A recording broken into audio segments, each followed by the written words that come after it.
Hi friends, ఈరోజు ఉగ్గు తయారు చేయబోతున్నా. నేను 6 మంత్స్ బేబీ నుంచి 2 ఇయర్స్ బేబీ వరకు పెట్టుకోవచ్చు. ఈ ఉగ్గు చాలా మంచిది. చూడండి ఎలా చేస్తున్నానో చూడండి. నేను ఇప్పుడు ప్రిపేర్ చేసేది హోమ్ మేడ్ సెర్లెక్ అంటే తెలుసు కదా, హోమ్ మేడ్ ఉగ్గు.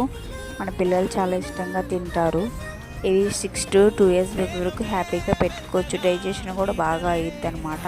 ఇవి బోన్స్కి మంచిది, హెల్త్కి చాలా మంచిది. ఎందుకంటే పప్పులు అన్నీ కలుస్తాయి కాబట్టి బాగా వండే అంత ఎండలో పెట్టుకోవాలి.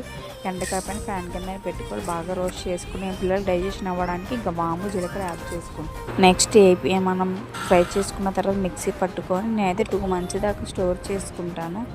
ఎందుకంటే మన పిల్లలు ఇష్టంగా తింటారు కాబట్టి, బాగుండు కాబట్టి పిల్లలు బాగా ఇష్టంగా తింటారు. నెక్స్ట్ ఒక గ్లాస్ వాటర్ పోసుకొని 2 గ్లాస్ పిండి పోసుకొని కలిపి వేసుకోవాలి. నెక్స్ట్ నేను లాస్ట్ గీ యాడ్ చేసుకుంటా. గీ చాలా మంచిది. మా పిల్లలకి ఒక లైక్ కొట్టండి friends, please friends. Me support వల్ల ఇంకా ఇలా చేస్తా ఫ్రెండ్స్. బాయ్.